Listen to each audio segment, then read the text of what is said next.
Good morning, all. It is Friday. It's the end of the work week for many, and it's the 29th of May. Our reading is from Genesis 2:3. God blessed the seventh day and made it holy because on it God rested from all the work of creation. And he hasn't had another day to rest on since. Now, there's two issues when talking about the Sabbath, and that is well, three. When did the church change the Sabbath to Sunday? And the correct answer is never. The Sabbath was given to Israel as part of a covenant and a sign of obedience to God.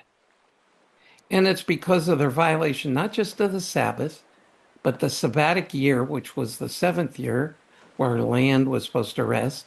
And the year of Jubilee was the seventh of seven groups of seven, the 49th year, where there were all sorts of things that were supposed to be happening. And because Israel did not do that, that was one more factor in the diaspora and God's judgment.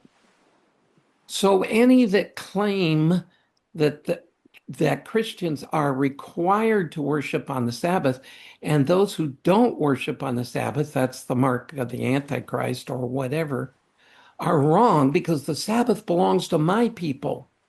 It was given as a sign to Israel. Now, the Sabbatic principle is a different issue. Paul makes it very clear that we worship on the first day of the week because that's when Christ rose from the dead. And after the church, which was primarily Jewish to begin with, left the synagogue, it began worshiping on Sunday. And that was in recognition of Resurrection Day.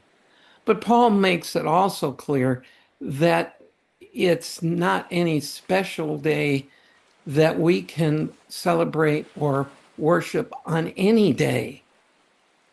And this is why it's not wrong when churches have gone to also having Saturday night services because people, because of their jobs and circumstances, can't come on a Sunday.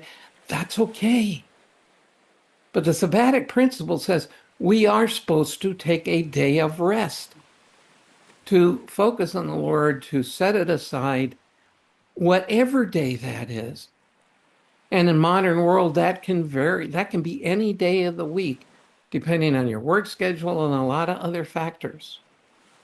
So while we worship on the Lord's Day, generally speaking, that doesn't mean that any day is particularly sacrosanct as long as we set up a sabbatic day, a day of rest, a day to separate ourselves from the world, to remember who God is more uniquely, because we're supposed to do that all the time, every day, all the time we're awake anyway. All we do is to be to his glory. Again, what's our task? To glorify God and enjoy him forever.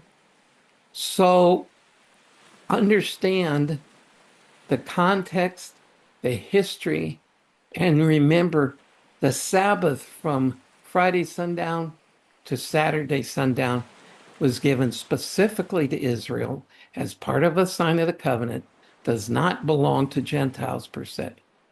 But the Sabbatic principle belongs to all of us.